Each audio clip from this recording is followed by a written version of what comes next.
اور یاد رکھنے کی توفیق عطا فرمائے۔ رمضان مبارک کا تیسرا عشرہ، اس کا جمعۃ الوداع ہے۔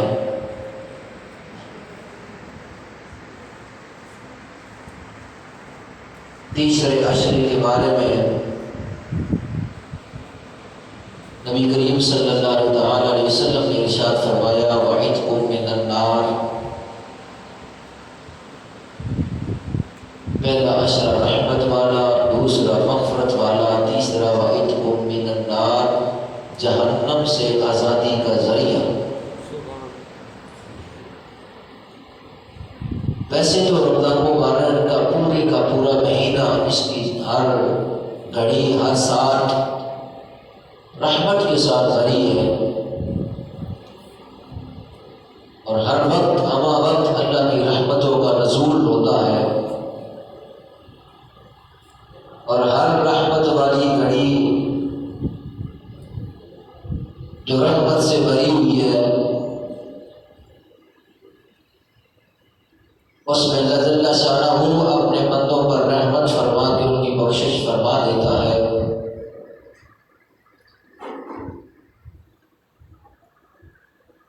ہر دن اور ہر رات فضیلت اور مرتبہ اور مقام والی ہے۔ ہر دن اور ہر رات فضیلت والی ہے، لیکن جمعۃ الوداع،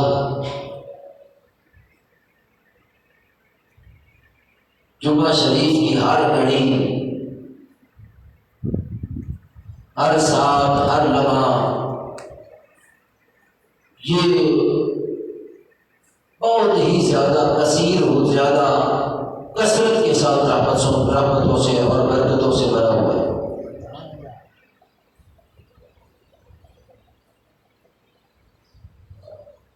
تو جمعۃ الوداع کے موقع پر قرآن کریم، فرقان حمید کی فضیلت، قرآن کریم سے محبت، قرآن کریم کی تلاوت اور اس کی فضیلت کے بارے میں ذکر کرنا مقصود ہے۔ اللہ قرآن میں ارشاد فرماتا ہے ان الذین یتلون کتاب اللہ، بے شک وہ جو اللہ کی کتاب پڑھتے ہیں، وَأَقَامُوا الصَّلَاةَ، اور نماز قائم کرتے ہیں، وَأَنفَقُوا مِمَّا رَزَقْنَاهُمْ، اور اللہ کے دیے ہوئے سے خرچ کرتے ہیں، سِرًّا وَعَلَانِيَّةً، ظاہراً اور پوشیدہ۔ اللہ نے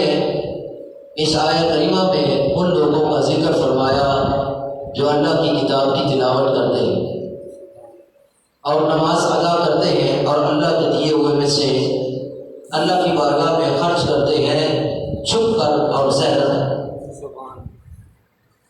ان کا ذکر فرمایا ان الذین یتلون کتاب اللہ، بے شک وہ جو لوگ اللہ کی کتاب کی تلاوت کرتے ہیں۔ ویسے تو اللہ کی 4 آسمانی کتابیں ہیں، توریت، زبور، انجیل اور قرآن۔ یہاں قرآن کا ذکر ہے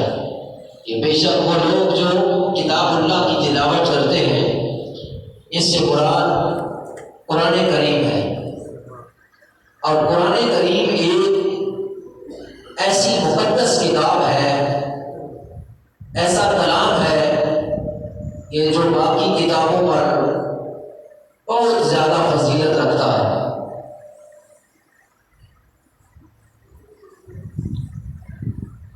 قرآن کریم، فرقان حمید، اللہ تعالیٰ کی مقدس اور بے عیب اور لا ریب کتاب ہے، اور یہ اللہ کا کلام نازل کیا گیا جناب جبریل علیہ السلام کے ذریعہ سے محمد عربی صلی اللہ علیہ وسلم کے قلب معطر پر اور پھر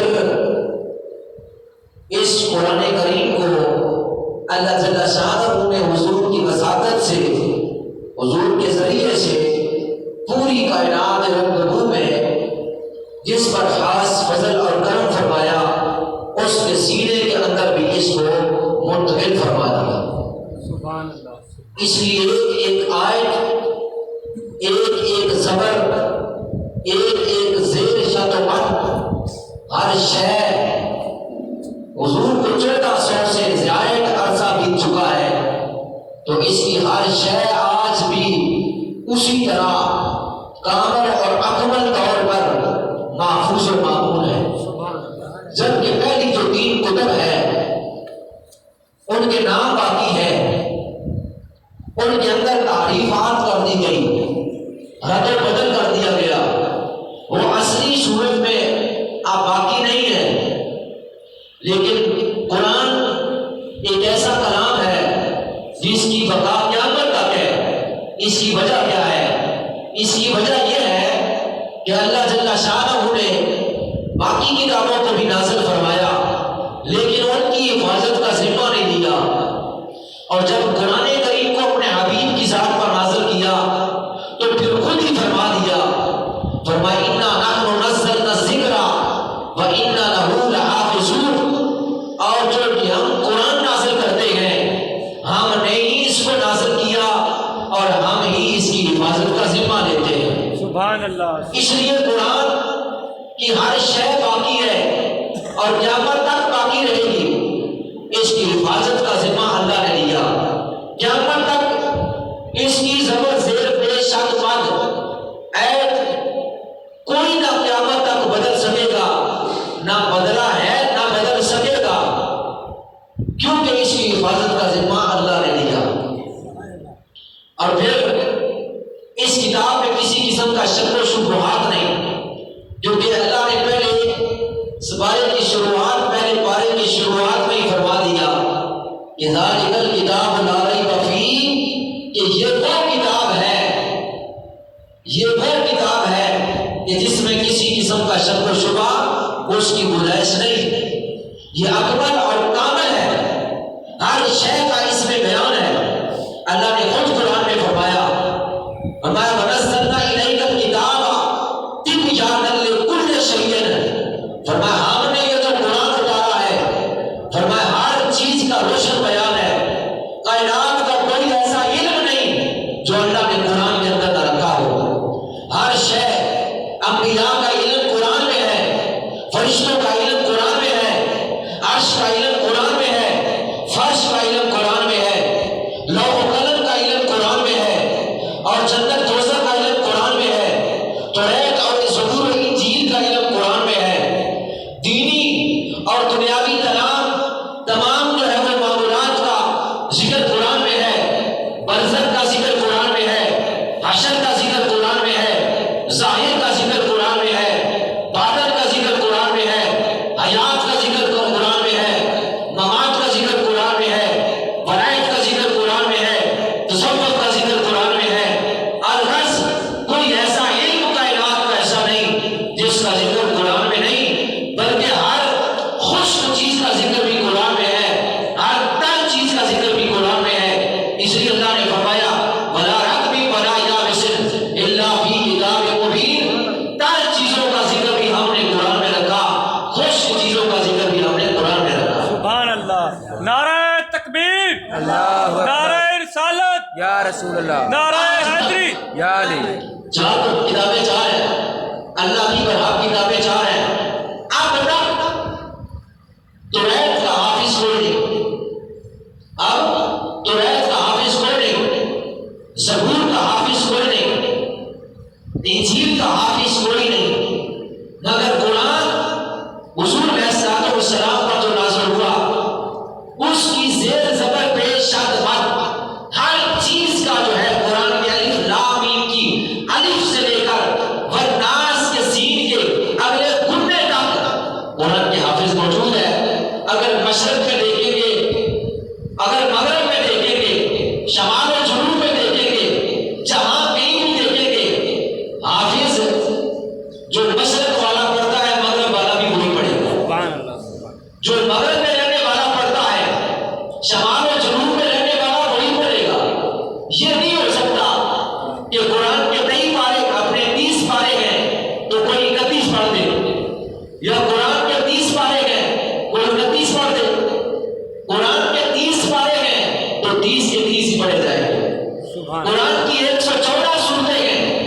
114 صورتیں ہی پڑھی جائیں گی. قرآن کی 6666 آیات ہیں. تو کوئی یہ نہیں کہہ سکتا کہ 6665 پڑھ دے, 6667 پڑھ دے. جب قرآن کی آیات ہی 6666 ہے تو تلاوت کرنے والا اتنی پڑھے گا, تلاوت کرنے والا اتنی پڑھے گا. اب کیا پڑھتا کے لیے ساری دنیا کے لوگ جمع ہو جائیں, انسان, حیوان, نباتات, جنات اور اس کے بعد جتنے بھی لوگ ہیں, اللہ تعالیٰ سب کو حکم فرما دے, ملائکہ کو حکم فرما دے اور جنات کو حکم فرما دے اور انسانوں کو حکم فرما دے کہ تم سب مل کر اس کی تعریف کرو. تو خدا کی قسم کائنات کا ذرہ ذرہ قرآن کی تعریف کرے گا تو قرآن کی تعریف تب بھی مکمل نہیں ہوگی. اللہ نے یہ شان اور مرتبہ قرآن کو عطا فرمایا ہے, اور جو جتنا اس کی تلاوت کرتا چلے جائے اتنا ہی اس کو اللہ تبارک و تعالیٰ اس کے گناہ کو معاف فرما کر اس کے درجات کو بڑھاتا چلا جائے, اور دنیا اور آخرت میں بے شمار کثیر و تعداد اس کو اللہ اجر عظیم عطا فرما دے گا. دیکھیے, اگر کسی کو کوئی اپنے مذہب کے بارے میں حق ہونے کا کہتا ہے تو ذرا اس سے پوچھئے, ذرا یہودیوں کا سوال کیجئے کہ بتاؤ تم کہتے ہو ہم ظہور کو مانتے ہیں, توحید کو مانتے ہیں, تو بتاؤ اس کے نقطے کتنے ہیں, زبور کے اندر نقطے کتنے ہیں, آیتیں کتنی ہیں, رکوع کتنے ہیں, سورتیں کتنی ہیں. عیسائیوں کو کہو کہ تم کہتے ہو ہم انجیل کو مانتے ہیں, بتاؤ انجیل کے اندر لہریں کتنی ہیں, انجیل کے اندر نقطے کتنے ہیں, شاد ماد زبر زیر کتنے ہیں, آیات کتنی ہیں, باب کتنے ہیں, رکوع کتنے ہیں, سورتیں کتنی ہیں. دنیا کائنات کا پادری وہ لاٹیں ٹانگیں اوپر تو کر سکتا ہے مگر انجیل کے بارے میں اس کو پتہ نہیں ہے کہ کتنی ہے, زبور کے بارے میں پتہ نہیں ہے کتنی ہے, توحید کے بارے میں پتہ نہیں کتنی ہے. ہمارا مذہب آپ اسلام ہے, ہم بتاتے ہیں کہ ہمارے قرآن میں رکوع کتنے ہیں, پارے کتنے ہیں, آیتیں کتنی ہیں, زبر زیر کتنے ہیں, شد و مد کتنے ہیں, جزم کتنی ہے, اور الف کتنے ہیں, با کتنے ہیں, تا سا کتنے ہیں, الف سے لے کر یا تک یا کتنے ہیں. ہم بتاتے ہیں کہ قرآن میں حروف کتنے ہیں. آئیے سنیے, قرآن کریم اللہ کی کتاب ہے, مخلوق نہیں ہے, مخلوق نہیں ہے. اللہ کا کلام ہے جو قدیم ہے, اللہ کا کلام ہے جو قدیم ہے, اور وہ اللہ کا کلام وہ نور ہے, وہ نور ہے. اور یہ کلام بلسان عربی مبین, یہ عربی زبان میں نازل کیا گیا. بلسان عربی مبین, یہ عربی زبان میں نازل کیا گیا. نازل به الروح الامین, یہ جبریل علیہ السلام کے ذریعے نازل کیا. اگر یہ نازل کر دیا جاتا پہاڑوں پر, لو انزلنا هذا القرآن على جبل لرأيته خاشعا متصدعا من خشية الله وتلك الأمثال نضربها للناس لعلهم يتفکرون. یہ پہاڑوں پر نازل کر دیا جاتا تو پہاڑ پاش پاش ہو جاتے, پہاڑ پاش پاش ہو جاتے, ریزہ ریزہ ہو جاتے. زمین پر نازل کیا جاتا پھٹ جاتی, آسمان پر نازل کیا جاتا پھٹ کر روئی کی طرح اڑنا شروع کر دیتے. اس کا وزن اٹھانے والا کوئی نہیں تھا, اس کی طاقت کو رکھنے والا نہیں تھا. اگر اس کی طاقت اٹھانے والا کوئی ہوا وہ میرے آپ کے نبی جناب محمد رسول اللہ کی ذات ہوئی کہ اللہ نے اپنے حبیب کی جو ہے مبارک تختی قلب عدل پر جناب جبریل علیہ السلام کے ذریعے اپنے کلام کو نازل فرمایا. یہ نازل ہوا حضور کی ذات پر. توحید و زبور اور انجیل یہ بیک وقت نازل ہو گئی کتابی صورت میں. نبیوں کو بلایا گیا, کسی کو دور پر بلایا گیا, کسی کو مقام ناصرہ پر بلایا گیا, کسی کو مقام زنجیر پر بلایا گیا, اور اللہ نے وہ کلام اور کتابیں عطا فرما دی. لیکن جب اپنے پیارے آپ محمد صلی اللہ علیہ وسلم کی باری آئی, فرمایا جبریل حکم رب جلیل, فرمایا قرآن لے جائیے. یا اللہ کس طرح, فرمایا ایک آیت کر کے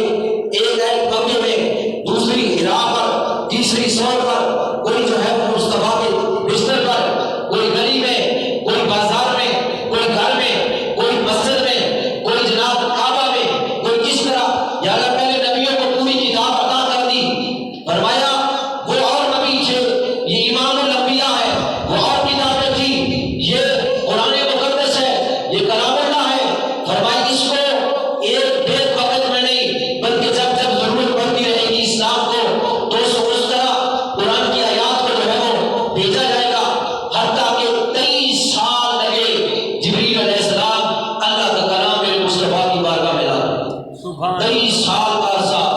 بیت گیا، کبھی آیت کہاں نازل ہوتی، کبھی آیت کہاں نازل ہوتی۔ اللہ جل شانہ نے لوح محفوظ پر ایک ہی مرتبہ قرآن کو نازل کیا، اور اس کے بعد تھوڑا تھوڑا کر کے اپنے حبیب علیہ الصلوۃ والسلام کی بارگاہ میں نازل کرتے گئے جناب جبریل علیہ السلام کے ذریعے، اور پھر وہ قرآن کی آیت جو ہے وہ جمع ہوتی گئی۔ جب محمد عربی صلی اللہ علیہ وسلم اپنی نگاہ پاک کو آسمان بری لوح محفوظ پر لے جاتے تو پھر صحابہ کو بتلاتے اس آیت کو فلاں سورت میں رکھ دو، اس آیت کو اوپر رکھ دو، اس کو نیچے رکھ دو۔ کاتبان بھائی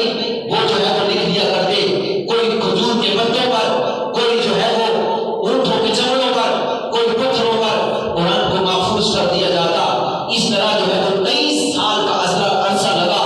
اس کی پہلی وحی غار حرا میں ہوئی، میرے آقا صلی اللہ علیہ وسلم کی ذات پر پہلی آیت اقرأ بسم ربک الذی خلق اس کا نزول ہوا۔ اس کے بعد قرآن رفتہ رفتہ لیلۃ القدر کی رات کو اس کا نزول ہوا،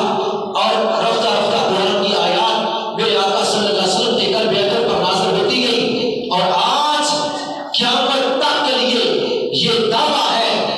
یہ دعویٰ ہے قیامت تک کے لیے کوئی بھائی کا لال بڑے سے بڑا اپنے سارے حمیتیوں کو جمع کر لے، من دون اللہ سب مددگاروں کو جمع کر لے، لیکن اللہ کے کلام کی ایک آیت کے مثل اس کے برابر کوئی نہیں لا کر کھڑا کر سکتا کہ یہ جو اللہ کا کلام ہے اس کا مثل تو ہم بھی بنا سکتے ہیں۔ چیلنج ہے قیامت تک کہ اس کی مثل کوئی ایک آیت لاؤ، ایک سورت لاؤ، ایک لفظ لاؤ، لیکن قیامت تک جتنے بھی لوگ ہیں وہ کچھ بھی کر لیں، قرآن کی مثل نہیں لا سکتے، قرآن کی مثل نہیں لا سکتے، اس کی آیت کی مثل نہیں لا سکتے، اس کی سورت کی مثل نہیں لا سکتے، کیونکہ یہ کسی بندے نے نہیں بنایا، یہ کلام ہے اللہ کا، یہ کلام ہے اللہ کا، نازل ہوا رسول اللہ پر۔ سبحان اللہ۔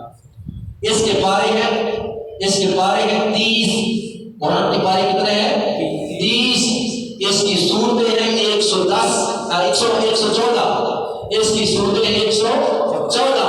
اس کی آیات ہیں 6666، اس کی آیات ہیں 6666، اس کی رکوع ہے 557، اس کی رکوع ہے 557۔ اس کے اندر زبر کتنے ہیں؟ الف لام میم سے لے کر والناس تک جو حروف کے اوپر، جو لفظ کے اوپر زبر ہوتی ہے، تو اس زبر کتنے ہیں یا دیکھنے کے لیے اس کی قرآن کو شمار کرنے والے نے بڑی محنت کی، اور اس کا ایک ایک زبر، ایک ایک زیر اور ایک ایک پیش کو جمع کیا، کتنا وقت لگا ہوگا؟ اس کے زبر 7324 ہیں۔ قرآن کے اوپر الفاظ کے اوپر جو زبر ہیں وہ 7324 ہے، اور اس کے جو پیش ہیں 4814 ہیں، اور اس کے جو زیر ہیں وہ 39583 ہے، اور اس کے جو نقطے ہیں قرآن پاک میں الف لام میم سے لے کر والناس تک دو نقطے دیے گئے، کوئی اوپر دیا گیا، کوئی 2 دیے گئے، کہیں 3 دیے گئے، سا کے 3 نقطے گئے، کاف کے 2 ہیں، نون کا 1 ہے، اور با کے نیچے 1 ہے، اور اس طرح جو ہے وہ سا کے اوپر 3 ہے، تا کے اوپر 2 ہے۔ اس طرح جو نقطے بتائے گئے قرآن کریم کے اندر وہ ہے 15681، اور اس کے اندر جو مد ہے وہ 1771 ہے، اور جو تشدید ہے جس کو یعنی حفاظ جانتے ہیں یا قرآن سمجھنے والے جانتے ہیں مد کیا ہوتی ہے، تشدید کیا ہوتی ہے، ضمہ کس کو کہتے ہیں، فتحہ کس کو کہتے ہیں، فتحہ کس کو کہتے ہیں، جی ارکان کس کو کہتے ہیں، یہ جو قرآن حضرات جانتے ہیں۔ اس میں جو تشدید ہے 1925 ہے، اور اس میں حمزہ ہے 3273، اور پھر قرآن کریم کی جو حروف تہجی ہے وہ ہے 29 حروف الف سے لے کر یا تک۔ اب قرآن میں دیکھتے ہیں کہ اللہ نے کتنے الف رکھے گئے، الف لام میم سے لے کر والناس تک کتنے الف ہیں، تو اس نے یعنی جس تحقیق کرنے والے محقق نے اس کی تحقیق کی، اس نے کہا قرآن میں جو الف ہے وہ 48,892 ہے، اور با کتنے ہیں 12,428 ہے، تا کتنے ہیں 2400 ہے، سا کتنے ہیں 1453 ہے، سا اور جیم کتنے ہیں 4041 ہے، شا کتنے ہیں 2243 ہے، خا کتنے ہیں 2505 ہے، لال کتنے ہیں دال کتنے ہیں 5693 ہے، اور اس کے بعد زال کتنے ہیں 4709 ہے، را کتنے ہیں اس نے کہا 2343 ہے، زا کتنے ہیں 3680 ہے، سین کتنے ہیں قرآن میں 5700 کے قریب ہے، شین کتنے ہیں 2115 ہے، سواد کتنے ہیں 2680 ہے، اور دوات کتنے ہیں 2037، اور تو کتنے ہیں 2270 ہے، زا کتنے ہیں 842 ہے، عین کتنے ہیں 9417 ہے، غین کتنے ہیں 1217 ہے، فا کتنے ہیں 8112 ہے، کاف کتنے ہیں قرآن میں 6313 ہے، کاف چھوٹا کتنے ہیں 10522 ہے، لام کتنے ہیں 33800 ہے، میم کتنے ہیں 62900 ہے، نون کتنے ہیں 26055، اور واو کتنے ہیں 25560 ہے، ہا کتنے ہیں 18070 ہے، لام کتنے ہیں جو الف کے ساتھ لام ہے وہ الف لام وہ 4709 ہے، یا کتنے ہیں 25711 ہے، وَإِنَّ نَحْنُ نَزَّلْنَا الذِّكْرَ وَإِنَّ لَهُ لَحَافِظُونَ، ہم ہی قرآن کو نازل کرنے والے ہیں، ہم ہی اس کا ذمہ لیا ہوا ہے۔ قرآن کی ایک ایک چیز دوا ہے۔ یا رسول اللہ، یا علی، اگر کوئی اپنے دعوے میں سچا ہے تو اپنی کتابوں میں سے یہ سب کچھ لائے، لیکن یہ قرآن اسلام ہی سچا مذہب ہے، اور قرآن اس کی ترجمانی کرتا ہے۔ قیامت تک قرآن باقی رہے گا، اور قیامت تک اسلام باقی رہے گا، اور قیامت تک اور کوئی نبی نہیں آئے گا، میرے مصطفیٰ کا نام باقی رہے گا۔ سبحان اللہ، نعرہ تکبیر، نعرہ رسالت، نعرہ حیدری۔ تو میں عرض کر رہا تھا یہ قرآن کی جو کچھ ہے جتنا بھی ہے یہ سارا قرآن اسی طرح جمع ہے۔ اب حضور علیہ السلام پر جب قرآن نازل ہو گیا تو حضور علیہ السلام نے اس کی ترتیب بتا دی، تو قرآن پاک کی آیات اونٹوں کی ہڈیوں پر، اس کے چمڑے پر، کھجور کے پتوں پر، اور اکثر صحابہ نے زبانی ساتھ ساتھ یاد کرتے رہے اور زبانی یاد کر لی۔ آج جس ترتیب کے ساتھ قرآن پڑھا جا رہا ہے یہ ترتیب ہمیں مصطفیٰ نے عطا فرمائی۔ سبحان اللہ، حضور نے لوح محفوظ سے دیکھ کر بتایا صحابہ کو کہ ایسے رکھو، اس قرآن کی آیت کو اس سورت کو اس سورت کے بعد رکھو، اس سورت کو اس سورت سے پہلے رکھو، اس آیت کو اس آیت کے بعد رکھو، اس کو جو ہے وہ پہلے رکھو، اس طرح ترتیب عطا فرمائی۔ جب حضور دنیا سے پردہ تشریف فرما لے گئے، دنیا سے وصال فرما گئے، تو قرآن کریم کیونکہ اس طرح تھا، ہڈیوں پر لکھا ہوا، پتوں پر لکھا ہوا، چمڑوں پر لکھا ہوا، کھجور کی پتوں پر لکھا ہوا، اس صورت میں تھا، تو جناب سیدنا صدیق اکبر رضی اللہ تعالیٰ عنہ کے دور خلافت میں مسلمان کذاب دجال کے ساتھ جب جنگ ہوئی، جب یہ جس نے نبوت کا دعویٰ کیا تھا صحابہ نے جب اس کو قتل کیا، مسلمان کذاب کو، جھوٹے کو، تو اس جنگ میں تقریباً 700 قرآن کے حافظ صحابہ شہید ہو، اس جنگ میں 700 صحابہ اکرام جو قرآن کے حافظ تھے شہید ہو گئے۔ تو تب حضرت سیدنا فاروق اعظم رضی اللہ تعالیٰ عنہ نے عرض کیا یا امیر المومنین ابو بکر صدیق رضی اللہ تعالیٰ عنہ کو کہ اگر ایسے رہا کہ قرآن کریم کے حافظ شہید ہوتے رہے تو قرآن کا محفوظ رہنا مشکل ہو جائے گا، اس لیے اس کو تعین کر کے ایک کتابی صورت دی جائے تاکہ یہ محفوظ ہو جائے، تاکہ یہ محفوظ ہو جائے۔ تو اسی ترتیب کے ساتھ قرآن کو مرتب کیا گیا جو ترتیب میرے آقا نے صحابہ کو عطا فرمائی تھی۔ تو وہ قرآن کا ایک جو ہے وہ نسخہ تعلیمی طور پر جناب سیدنا فاروق اعظم کے مشورے پر جناب سیدنا صدیق اکبر کے لیے تیار کیا گیا۔ آپ نے اس کو حفاظ کو بلا کر ان کے سینوں سے جو قرآن جمع تھا اس کو ایک کتابی صورت میں جمع کر دیا۔ ان کاتبان وحی جو وحی دکھا کرتے تھے ان صحابہ کو اور جن کے سینوں میں قرآن جمع تھا ان کو بلا کر تو قرآن کریم کو جمع کیا گیا اور جمع کر دیا گیا۔ جب قرآن جمع ہو گیا حضرت زید بن ثابت رضی اللہ تعالیٰ عنہ اس مجلس کے محتمم ٹھہرے اور اس قرآن کو ایک نسخے میں تبدیل کر دیا گیا۔ تو جب ایک نسخے کی صورت میں تیار ہوا تو جناب سیدنا فاروق اعظم کے دور مبارک میں یہ نسخہ حضرت فاروق اعظم کے پاس رہا۔ پھر اس کے بعد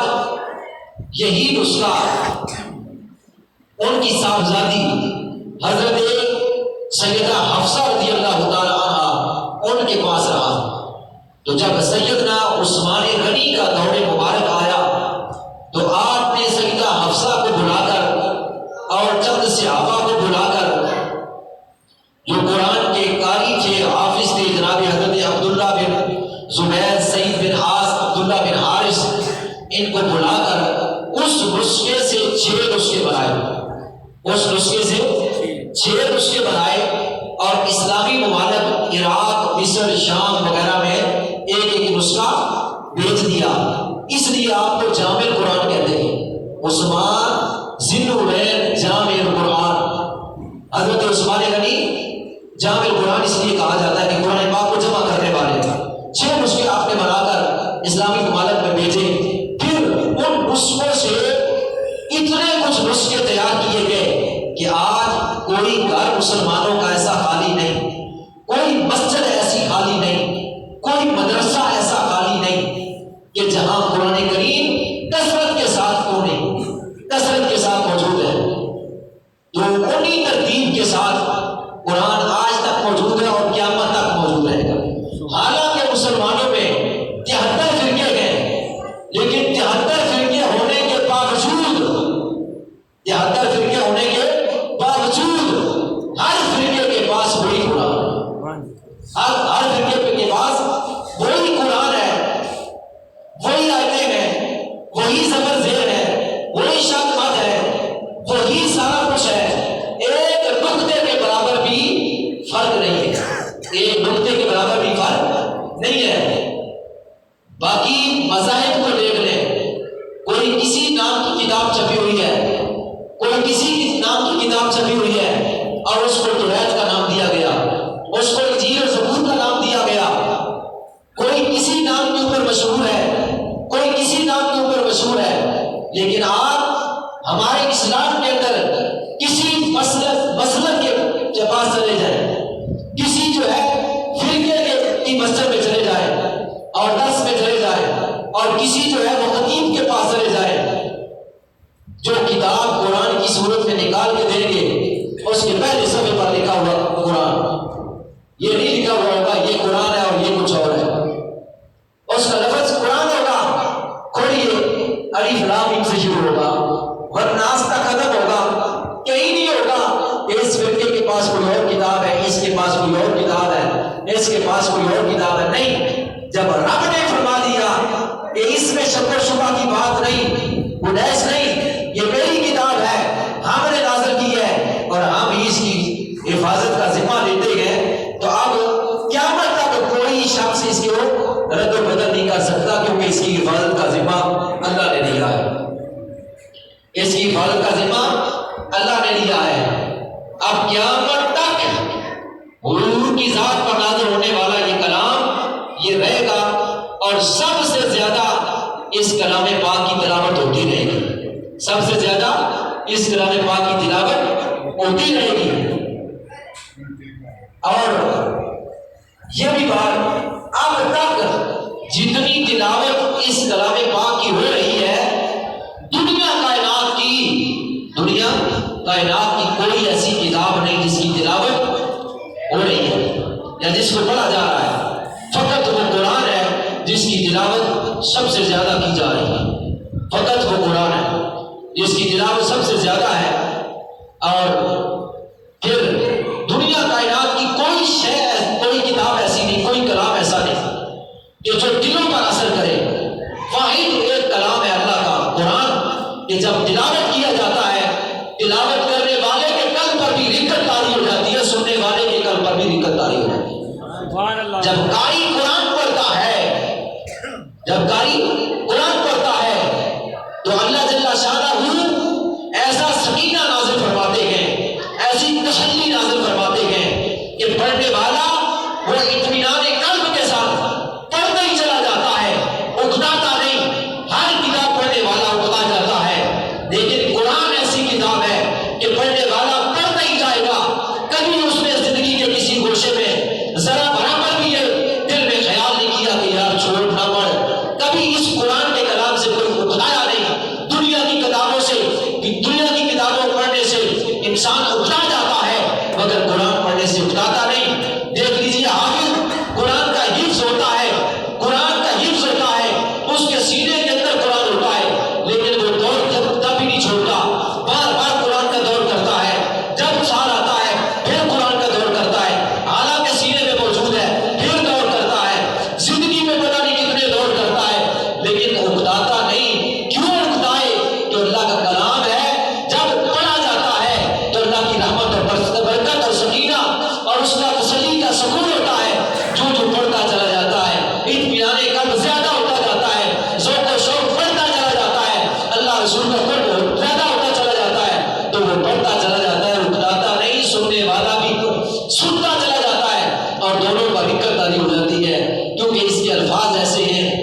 اس کا کلام ایسا ہے، اس میں تاثیر ایسی ہے، حتیٰ کہ اگر کافر کے سامنے پڑھا جائے تو خدا کی عزت کی قسم کافر کا سینہ جو سیاہ ہو چکا ہوتا ہے کفر کی بنا پر، اس کا سینہ وہ بھی جو ہے وہ ڈھکنے لگتا ہے، اس کا جسم بھی کانپنے لگتا ہے، حتیٰ کہ وہ اس فیصلے پر پڑتا ہے کہ خدا کی عزت کی قسم ہے یہ کتاب کو دنیا کے بنائے ہوئے کسی مرد کی کتاب نہیں ہے، یہ رب کائنات کا کلام ہے۔ وہ جو کافر سخت دل ہے وہ بھی سنتا ہے، اس کے قلب پر بھی رکت طاری ہوتی ہے، کہتا ہے اے پڑھنے والے ٹھہر جا، پہلے اس نبی کا کلمہ پڑھا جس کے اوپر یہ نازل ہوا ہے۔ سبحان اللہ۔ نعرہ تکبیر،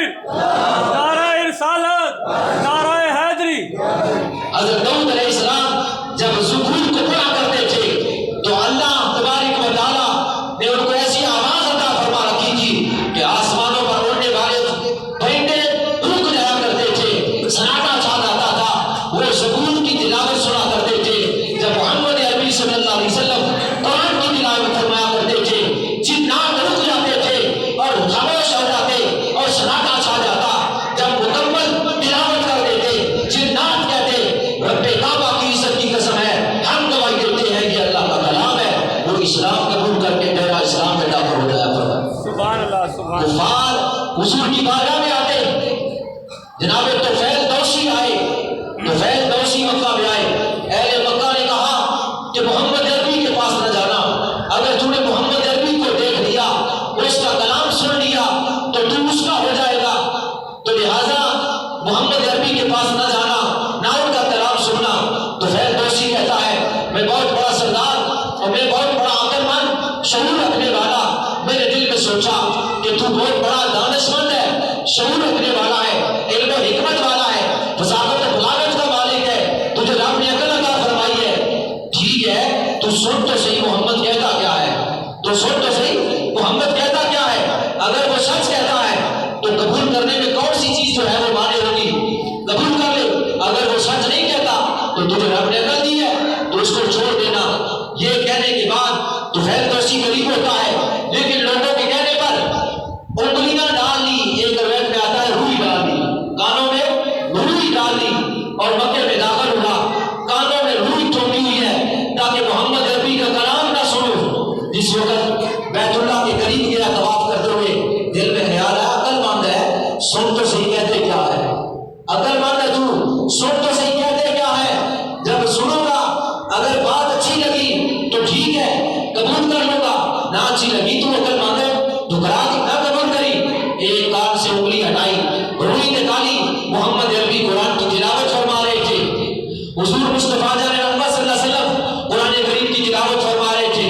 کلام پاک کو سنا، حقیقت طاری ہو گئی، وجد طاری ہو گیا، دل کی کیفیت بدل گئی۔ محمد عربی جب اٹھ کر چلے اپنے دولت کی طرف، اپنے گھر مقدس کی طرف، تو خیر تو اسی پیچھے چل پڑا، میرے آقا صلی اللہ علیہ وسلم کے پیچھے چلتا جا رہا ہے۔ حضور جا کر دروازہ کھولا، اندر داخل ہونے لگے، پیچھے سے آواز آئی، اے محمد صلی اللہ علیہ وسلم ٹھہریے، رکیے، میں کچھ عرض کرنا چاہتا ہوں۔ حضور رکے، فرمایا کیا بات ہے؟ اس نے کہا کفار مکہ نے، مشرکین مکہ نے مجھے یہ کہا تھا، لیکن میں نے آپ کا کلام سننے میں اپنے کانوں میں انگلیاں ہوئی ڈال دی تاکہ نہ سنو، لیکن پھر میرے دل میں خیال آیا کہ تو عقل مند آدمی ہے، تو سمجھدار آدمی ہے، سن تو صحیح محمد صلی اللہ علیہ وسلم کیا کہتے ہیں۔ جب میں نے سنا، خدا کی عزت کی قسم، آپ اپنا ہاتھ بڑھائیے، مجھے کلمے کی تلقین فرمائیے، مجھے کلمہ پڑھائیے اور اپنے اس مسلمانوں کے گروہ میں داخل فرمائیے، کیونکہ جو آپ لے کر آئے ہیں، جو آپ تلاوت فرما رہے تھے، رب کعبہ کی عزت کی قسم ہے، وہ کسی انسان کا بنایا ہوا نہیں ہے، وہ اللہ کا کلام ہے، میں اس پر ایمان لاتا ہوں۔ اپنی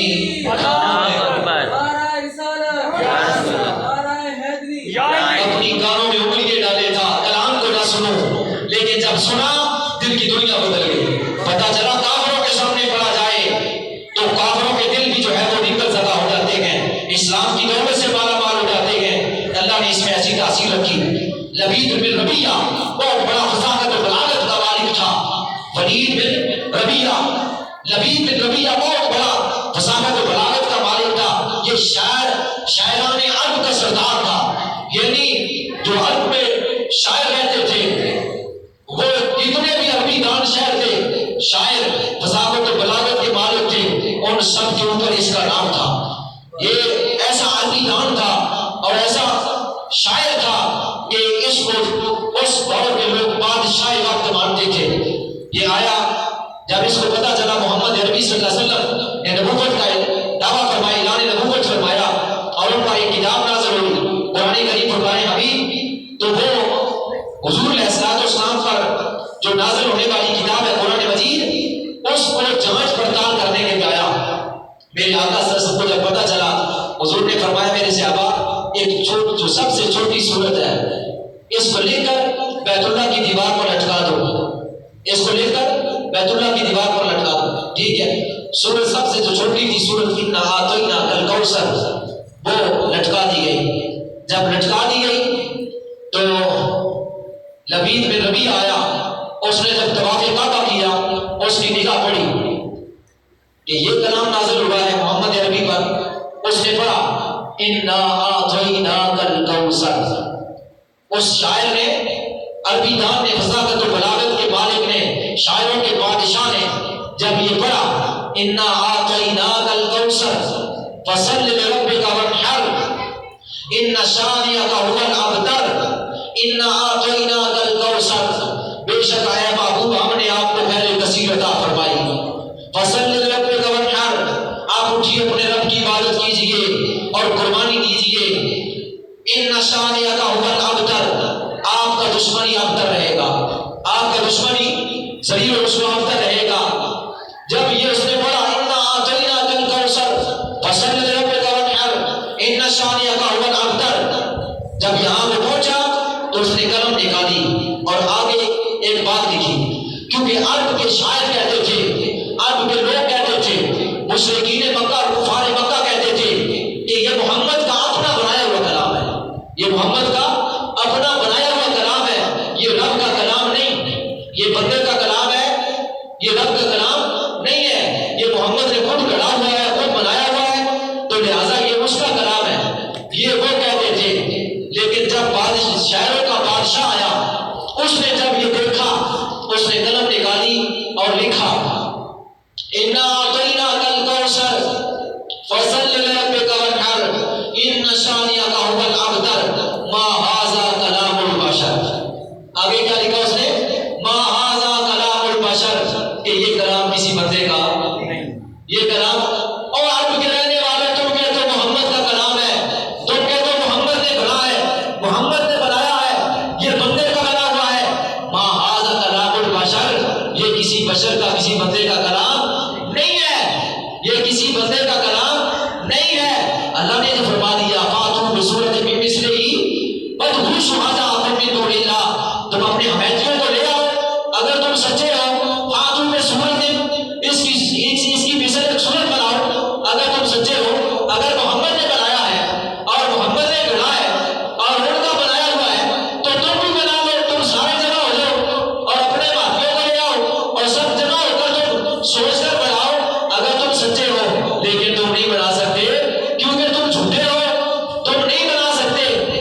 ولید بن ربیعہ حضور کی بارگاہ میں گئے، کہنے لگے جو کلام آپ لے کر آئے وہ سچ ہے؟ اس نے کلمہ پڑھا، مسلمان ہو گیا۔ نے کہا جو آپ لے کر آئے وہ بندے کا بنایا ہوا نہیں ہے، وہ اللہ کا کلام ہے۔ نبی کریم صلی اللہ علیہ وسلم کے غلاموں پروانوں،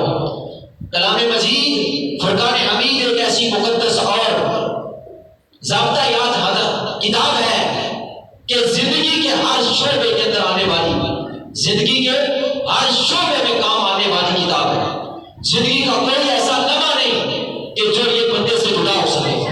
یہ بندے کے ساتھ رہنے والی کتاب ہے، بندے کے ساتھ ہر وقت بندے کے ساتھ رہنے والی کتاب ہے، ہر وقت بندے کے ساتھ اور ہر زندگی کے گوشے میں ساتھ۔ سنیے، کیونکہ قرآن کا ایک لفظ جو کرم ہے، جس کا معنی قرآن کرم سے بھرا ہے۔ کرم کا معنی ہے ملنا، ساتھ رہنا۔ کرم کا معنی ہے ساتھ رہنا، ملنا۔ تو قرآن کریم مسلمان کے ہر وقت ساتھ ہے۔ قرآن کریم دنیا کی ہر شے دور ہو سکتی ہے، لیکن کلام پاک ایسا ہے کہ ہر وقت ساتھ ہے۔ کیسے کہ انسان چاہے اس کو اٹھا کر ساتھ رکھے یا نہ رکھے، یہ لازمی بات نہیں کہ قرآن تو گاڑی میں پڑا ہوتا ہے تو پھر ساتھ کیسے ہوتا ہے۔ کوئی مسلمان ایسا نہیں جس کو قرآن کا کوئی نہ کوئی لفظ یاد نہ ہو۔ کوئی مسلمان ایسا نہیں جس کو قرآن کا کوئی نہ کوئی لفظ، کوئی نہ کوئی آیت، کوئی نہ کوئی سورت، حفاظ کا تو کیا ہے کہنا، پورا کچھ یاد ہے، پورا کچھ یاد ہے۔ اس کی فضیلت بھی بیان کروں گا جس نے پورا قرآن نازل کر لیا، قرآن حفظ کر لیا۔ تو قرآن گویا پڑا ہوا باری میں ہے، لیکن دل کے اندر جو اس کی آیت محفوظ ہے، تو گویا قرآن مومن کے دل کے ساتھ ہے۔ قرآن مومن کے دل کے ساتھ، قرآن بندے کے خیال کے ساتھ جو ہی خیال آتا ہے قرآن کا، تو اسی وقت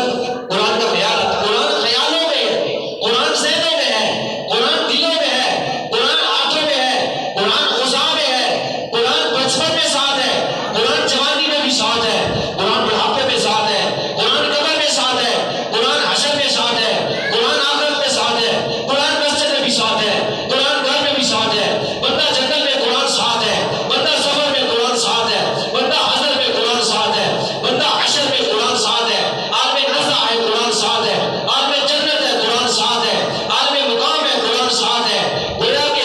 زمین ہے قرآن ساتھ ہے، آسمان ہے قرآن ساتھ ہے، مشرق میں ہے قرآن ساتھ ہے، مغرب اور شمال و جنوب میں ہے قرآن ساتھ ہے، کمرے کے اندر ہے قرآن ساتھ ہے، ذہن میں ہے قرآن ساتھ ہے، کہیں بھی ہے قرآن بندے کے ساتھ ہے، کیونکہ قرآن کا معنی جو ہے ملنا، قرآن کا معنی ہے ملنا۔ تو قرآن بندے کے ہر جو ہے وہ چیز کے ساتھ ہے، فقط ایک ایسی یہ چیز ہے جو ہر وقت جو ہے وہ بندے کے ساتھ ہے۔ اور پھر دیکھیے اس کی شان اور مبارک کے بارے کہ دنیا میں بے شمار کتب ہیں،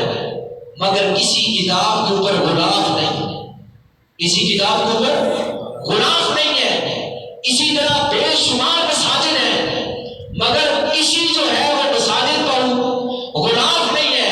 اگر غلاف ہے تو کعبہ پر ہے، غلاف ہے تو قرآن پر ہے۔ سبحان اللہ۔ غلاف جو ہوتا ہے وہ عظمت کے اظہار کے لیے ہوتا ہے، اس کی عظمت کے کیا کہنے کہ کسی کتاب پر غلاف نہیں ہے،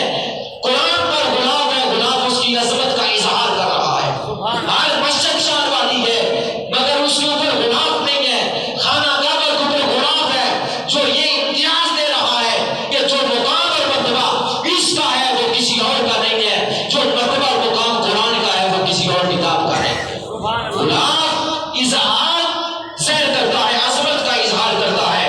عظمت کا اظہار کرتا ہے کہ دنیا میں ساری مساجد کی عظمت ہے، لیکن جو عظمت بیت اللہ کو ہے وہ کسی کو نہیں ہے۔ ساری کتابیں بے شک عظمت والی ہے، لیکن جو قرآن کو عظمت ہے وہ کسی کتاب کو نہیں ہے۔ تو اس لیے اس کے اوپر غلاف ہے۔ اور پھر دیکھیے نسبت کیسی ہے، کبھی کسی نے اپنا کپڑا چوما، کوئی اپنا کپڑا نہیں چھوڑتا، کوئی اپنا کوئی جو ہے وہ سر کی پگڑی کا کپڑا نہیں چھوڑتا، کوئی جتنا مقدس کپڑا اس کے پاس ہو نہیں چھوڑتا، کروڑوں کی تعداد میں اس کے اوپر لاگت ہو مگر اس کپڑے کو کوئی نہیں چھوڑتا۔ بے شک ہاتھ سے اتنے پیسے بچ لیے مگر اس کو کوئی نہیں چھوڑتا۔ ارے تھوڑا سا معمولی سا کپڑا ہو اور چھوٹے دعوت کا ہو، یعنی عمر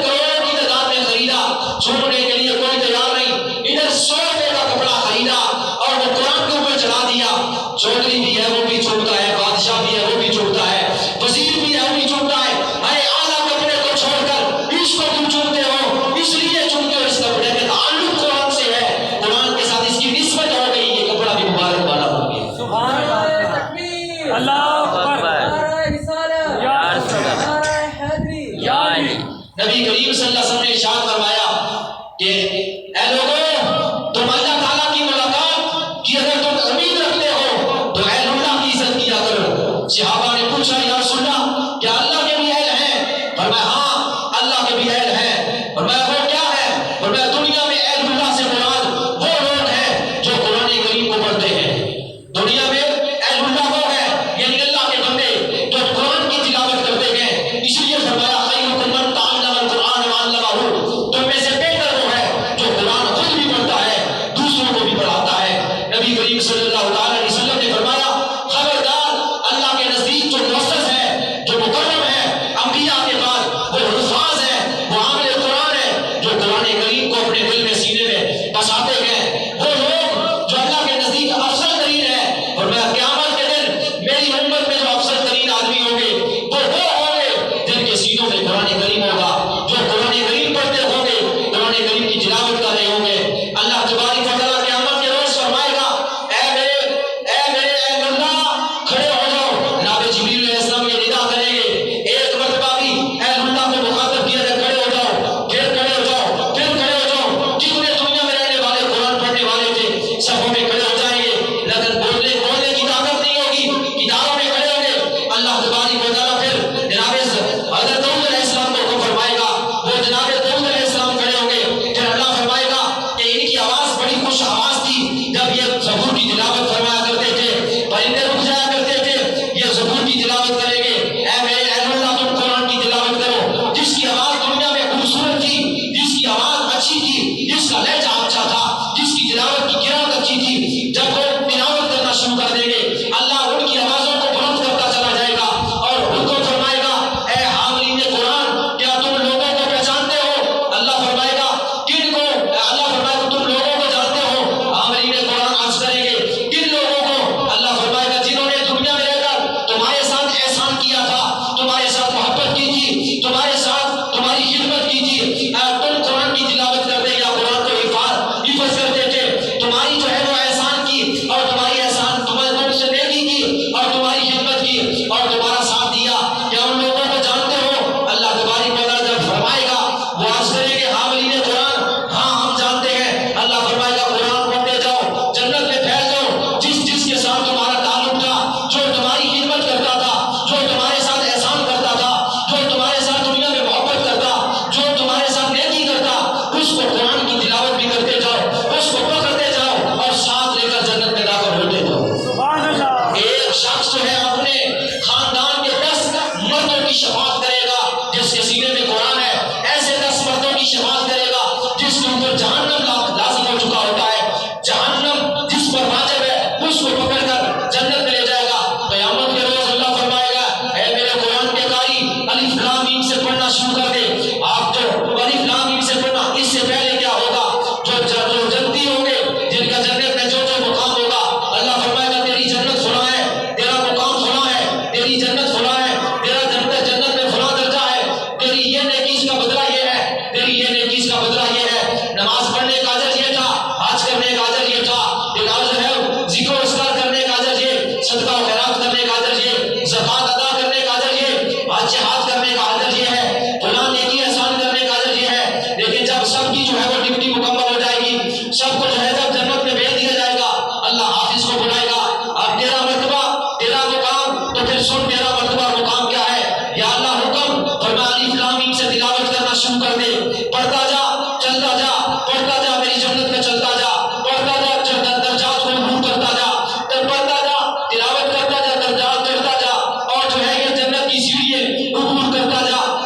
جہاں جہاں چلتا جا اور یہ جنت کے درجات عبور کرتا کرتا جہاں تیری بناس ہو جائے گی وہاں تیرا وہ مقام ہوگا، وہاں تیرا وہ مقام ہوگا، وہاں تک پہنچ جا۔ نبی کریم صلی اللہ علیہ وسلم کے غلاموں پروانوں، نبی کریم صلی اللہ علیہ وسلم نے ارشاد فرمایا، حضرت ابو موسیٰ اشعری رضی اللہ تعالیٰ فرماتے ہیں حضور نے فرمایا قرآن پڑھنے والے مومن کی مثال خرگوش قرآن پڑھنے والے مومن کی مثال تربوز کی طرح ہے، کیونکہ جس وقت جو ہے تربوز قریب ہوتا ہے یا کاٹا جاتا ہے تو اس کا ذائقہ بھی اچھا ہوتا ہے اور اس کی خوشبو بھی اچھی ہوتی ہے۔ تربوز کا ذائقہ بھی اچھا ہوتا ہے، اس کی جو ہے وہ خوشبو بھی ہوتا ہے، اچھی ہوتی ہے۔ اور میں مومن کی مثال اس تربوز کی طرح ہے، جب قرآن پڑھتا ہے تو ایسا اس پر اثر ہوتا ہے، ایسے ان کے کلام میں چاشنی ہوتی ہے، ایسی محبت اور ریکت جاری ہوتی ہے، ایسا مزہ ہوتا ہے اس میں، ایسی چاشنی ہوتی ہے جیسے خربوزے کے اندر خربوزے کی خوشبو اور تربوز کی جو ہے خوشبو اور اس کا ذائقہ ہے۔ مومن کے قرآن پڑھنے کی مثال یہ ہے، اور فرمایا اس مومن کی مثال یہ ہے، اس مومن کی مثال یہ جو قرآن کو نہیں پڑھتا، اس مومن کی مثال یہ ہے جو قرآن نہیں پڑھتا۔ جو قرآن پڑھتا ہے اس مومن کی مثال تربوز کے ساتھ ملا کر دی گئی کہ مومن قرآن پڑھنے والا اس تربوز کی مثل ہے جس کی خوشبو بھی اچھی، جس کا ذائقہ بھی اچھا۔ اس مومن کی مثال جو مومن تو ہے لیکن قرآن کی تلاوت میں غفلت کرتا ہے، نہیں پڑھتا، فرمایا اس کی مثال کھجور کی طرح ہے جس کی خوشبو نہیں ہے مگر ذائقہ، جس کی خوشبو نہیں ہے مگر ذائقہ ہے، یعنی ذائقہ تو ہے کھائے سے لیکن اس کا سونگنے سے خوشبو نہیں ہے۔ فرمایا اس مومن کی مثال یہ ہے جو قرآن نہیں پڑھتا۔ فرمایا اس منافق کی مثال یہ ہے کہ جو قرآن کو پڑھتا ہے پھول کی مثل ہے، پھول کی مثل ہے کہ خوشبو اچھی ہے ذائقہ کوئی نہیں، خوشبو اچھی ہے ذائقہ کوئی نہیں ہے۔ اگر یہاں کوئی یہ کہے کہ دیکھو جی فلاں فرقے کے اندر بھی حافظ ہے، فلاں کے اندر بھی حافظ ہے، فلاں کے اندر بھی حافظ ہے، ان کی شان اور مقام بھی تو ایسے ہی ہوگی، تو پھر دو نقطوں پر غور کریں۔ حضور نے اس حدیث جو بخاری کے اندر ہے، مسلم کے اندر ہے، اس میں فرما دیا کہ منافق کے قرآن پڑھنے کی مثال یہ ہے جیسے پھول کا ذائقہ کوئی نہیں ہوتا، خوشبو ہوتی ہے، ارے یہ قرآن پڑھنا تو صرف میں نسبت قرآن کی وجہ سے تجھ سے خوشبو تو آ رہی ہے لیکن تیرے اندر ایمان کا ذائقہ کوئی نہیں ہے، تیرے اندر ایمان کا ذائقہ کوئی نہیں ہے۔ ایک مثال یہ ہے، دوسری مثال یہ ہے کہ قیامت کے روز بخشش ان کی ہوگی، کیونکہ ہر قرآن پڑھنے والا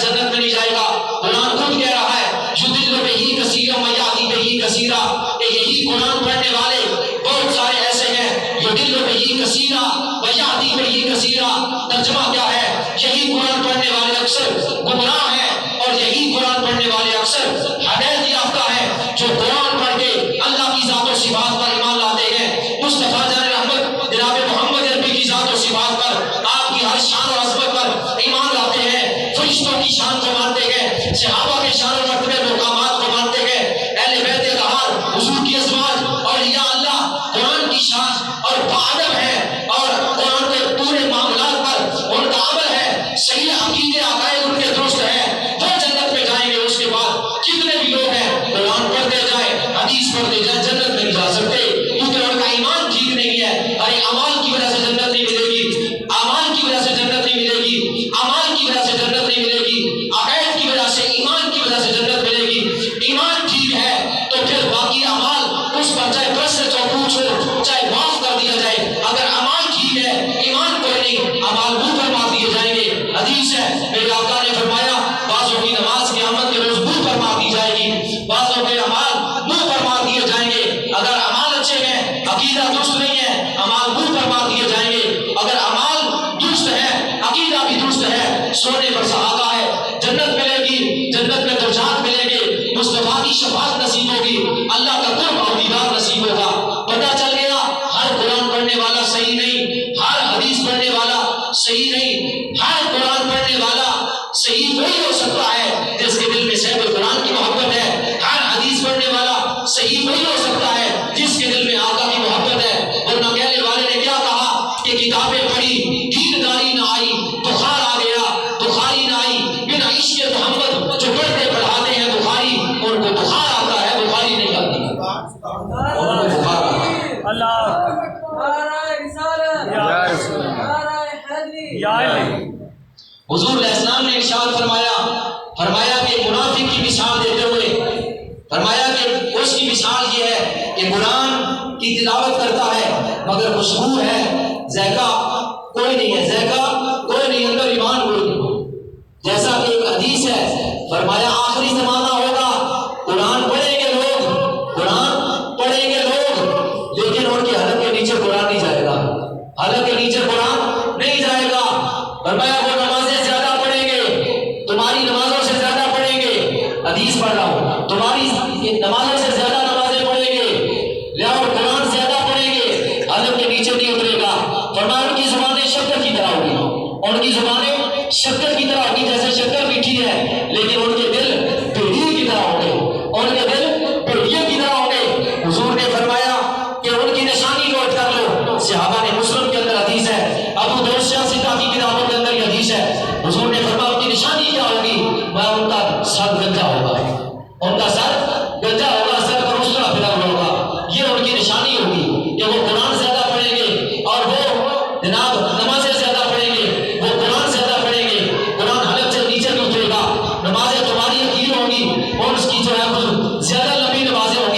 اور فرمایا ان کی زبانیں شکر کی طرح ہوگی، دل بھیڑیے کی طرح ہوگی، اور فرمایا کہ ان کا نشانی کیا ہے؟ صرف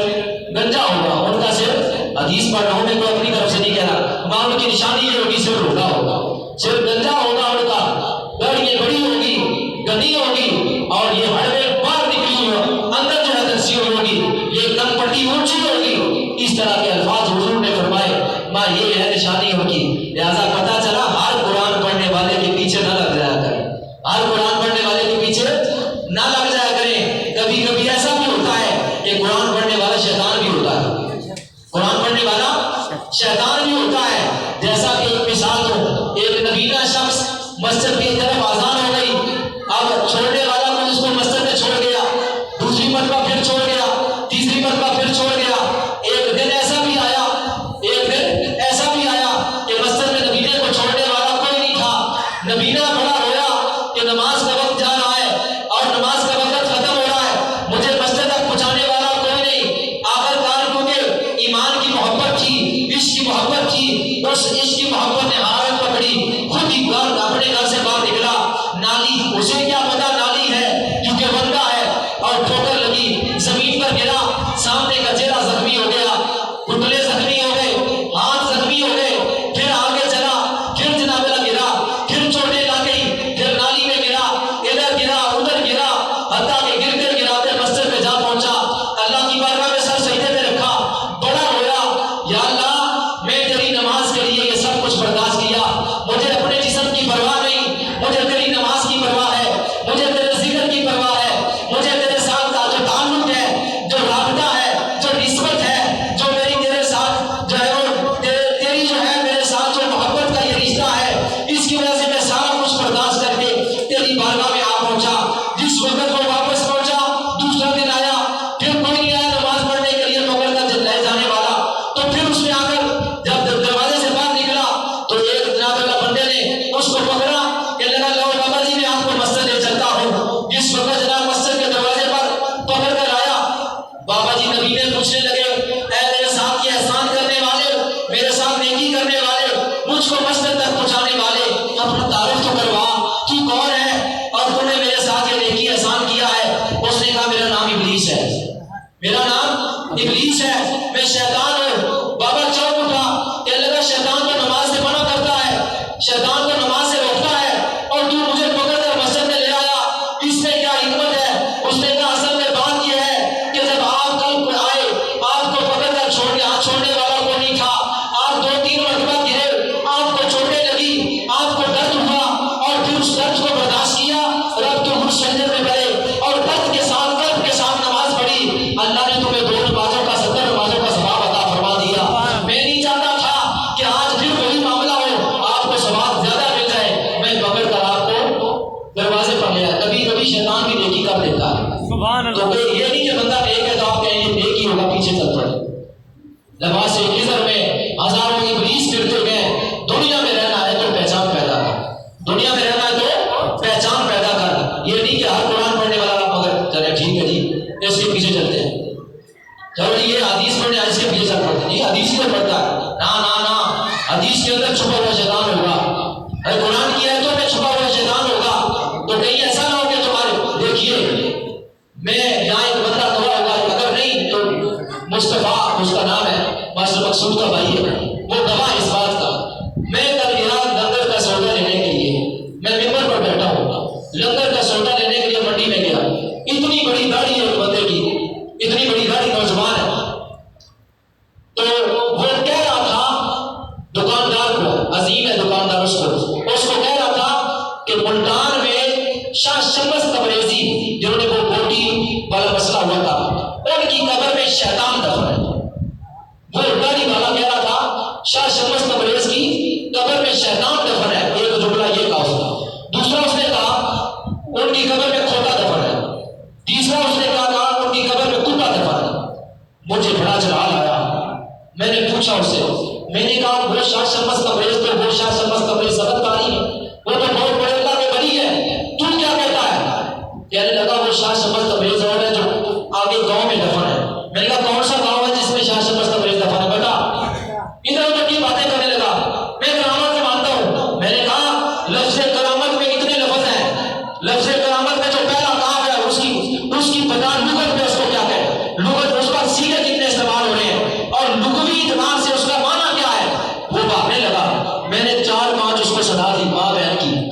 تجھے شرم نہیں آئی؟ بکواس کرتا ہے کتے کمینے،